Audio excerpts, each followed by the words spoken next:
भी नहीं था। एक राजनेता होता है कि पेट से ही जन्म लेते ही राजनेता ही समझता अपने आप को। लोगों के साथ सत्य से खड़े होना है कि जो व्यक्ति ना धन है, ना दौलत है और ना पावर है, मैं उस व्यक्ति के साथ तन मन धन से हर चीज से खड़ा होना चाहती हूँ। अटल रहिए। सत्य बहुत जरूरी है। जिस जगह आप गलत नहीं हो तो झुकना नहीं, कभी नहीं झुकना चाहिए। स्वयं मैं खुद महिला हूँ, मैं इस चीज को कहूंगी, नहीं झुकना कभी नहीं, किसी से कम नहीं है। नारी स्वयं के अंदर एक वो शक्ति है, वो माँ सरस्वती बन सकती है, माँ लक्ष्मी बन सकती है, तो उसका एक रूप काली का भी है। आगे निकलो। बहुत हुआ सब कुछ बर्दाश्त करना। बहुत महिला ऐसी हैं जो चुपचाप बर्दाश्त करके घर में चुप रह जाती हैं और कहती हैं कि हमारे अंदर कुछ नहीं है। हर व्यक्ति। नमस्कार साथियों, मैं Mrityunjay Chaudhary Agra TNF today news channel के माध्यम से आप सभी का स्वागत करता हूं। आशा करता हूं आप सभी अपने घरों में सकुशल होंगे, स्वस्थ होंगे, मस्त होंगे। आज मैं आया हूं आगरा के वार्ड 14 में और हमारे सामने मौजूद हैं डायरेक्टर जिला सहकारी संघ विकास संघ की सरोज चाहर। मैं चाहूँगा कि आप हमारे दर्शकों को अपने बारे में और लोग आपको कैसे जाने, कैसे पहचाने, इस बारे में कुछ बताइए। जी, मेरा नाम सरोज चाहर है और मैं अकोला चाहर वाटी से बिलोंग करती हूँ। मेरी ससुराल है, जैसे कि जाना जाता है बेटी दो घर की होती है। ससुराल मेरी अकोला चाहर वाटी है और मैं गुम्मट तख्त पहलवान से बेटी हूँ, सोवर परिवार से।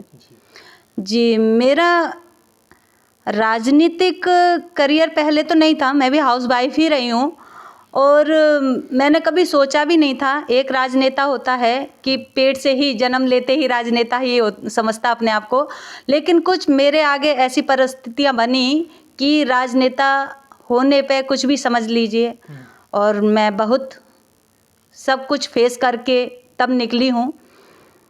मैं हर उस व्यक्ति के साथ खड़ा होना चाहती हूँ जो कि हर चीज़ में अपने आप को कहीं ना कहीं कमज़ोर समझता है और सच्चाई की हमेशा जीत होती है, ये मुझे विश्वास है बिल्कुल। क्योंकि मेरे साथ भी बहुत कुछ ऐसा हुआ है और मैंने फेस किया है हर चीज़ को लेकर के। 2023 को मेरे साथ बहुत बड़ी घटना हुई थी, तब मैंने यहाँ ठाना कि नहीं, घर में बैठने से भी कुछ नहीं होने वाला और कुछ उन लोगों के साथ सत्य से खड़े होना है कि जो व्यक्ति ना धन है, ना दौलत है और ना पावर है, मैं उस व्यक्ति के साथ तन मन धन से हर चीज़ से खड़ा होना चाहती हूँ। बस इतनी सी ही मेरी कहानी है और मुझे आगे बहुत कुछ, अगर जनता चाहेगी तो मुझे बहुत कुछ करना है जनता के लिए, जो कि अब मेरा स्वयं का यह सपना बन चुका है। जी, ये जानना चाहूँगा कि आप कभी आगे राजनीति में मतलब किस पद पर जाना चाहती हैं? आपकी कोई मनोन?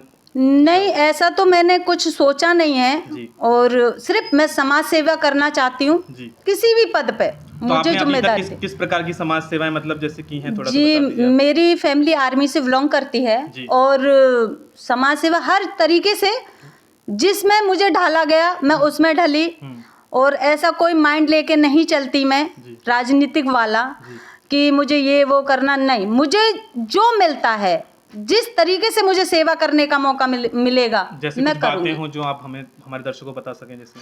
जी बिल्कुल, किसी चीज़ से कभी घबराना नहीं चाहिए और सत्य पे हमेशा अटल रहना चाहिए।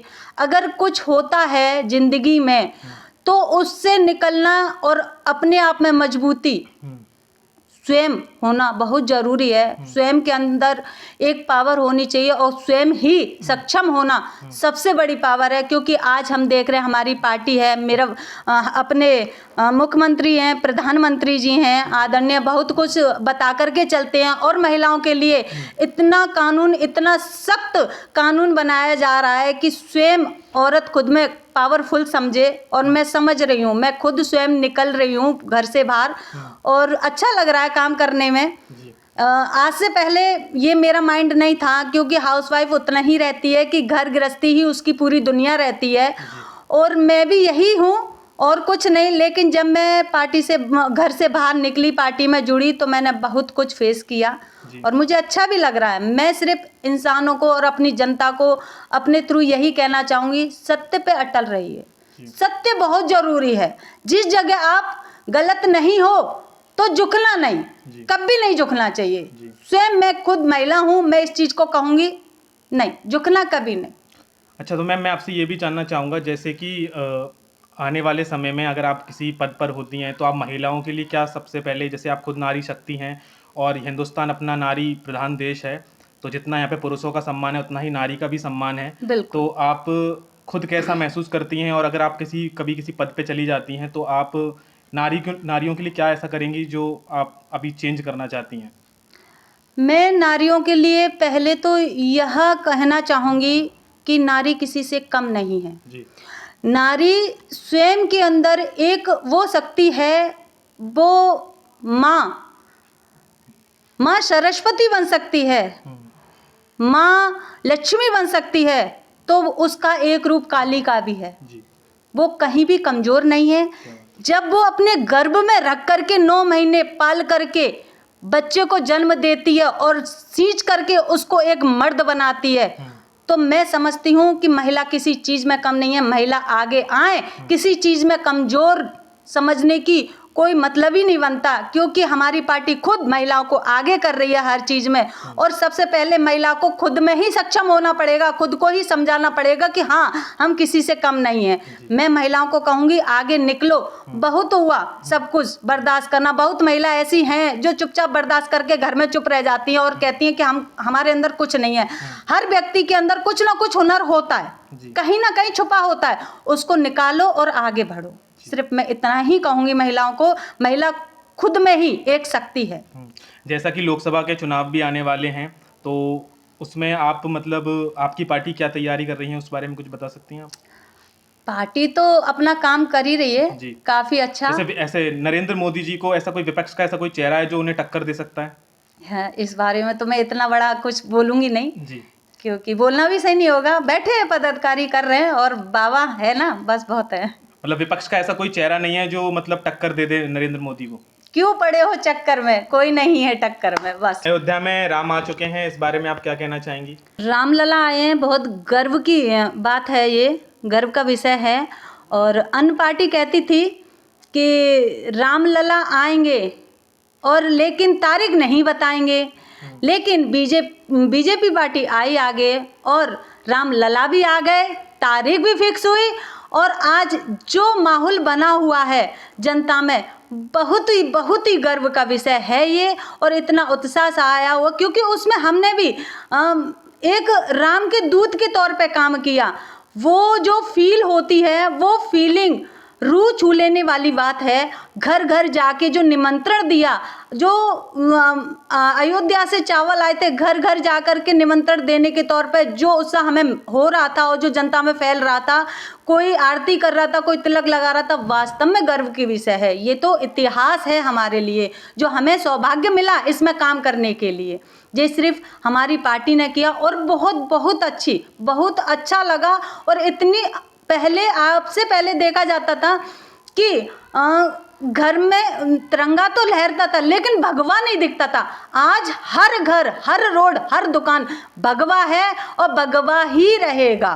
पूरा भारतवर्ष भगवा में होगा। जी बिल्कुल, पूरा भारतवर्ष भगवा में रंग चुका है हर चीज से। अच्छा मैम, मैं आपसे ये भी बोलना चाहूँगा कि जैसे कि ज्ञानवापी में अभी 93 सिक्के मिले हैं और 15 शिवलिंग मिले हैं, तो इस बारे में आप क्या कहना चाहेंगी?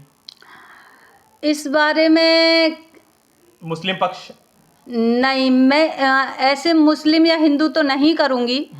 बस मैं यही कहूँगी, अयोध्या हुई हमारी है, अब जिस जगह रुका हुआ है हर जगह से हमें न्याय जरूर मिलेगा, जरूर मिलेगा हर जगह से।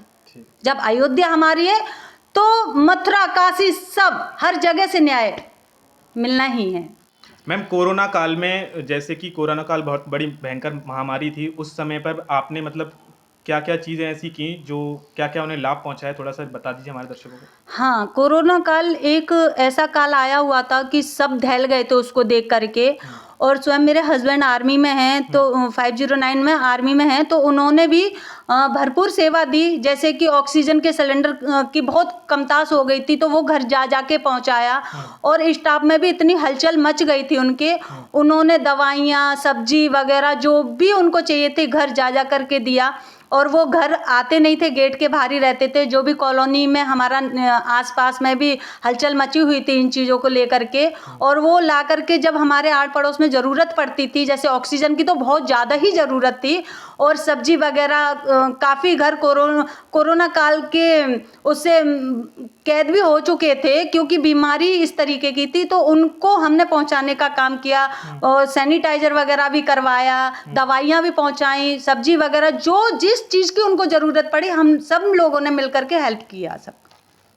मैम, आप स्वयं मराद शक्ति हैं, नारी हैं, यहाँ पे अपने हिंदुस्तान में नारियों की पूजा होती है, अर्चना होती है, हर क्षेत्र में वो आगे बढ़ रही हैं, तो नारियों के लिए आप क्या कहना चाहेंगी, क्या संदेश देना चाहेंगी?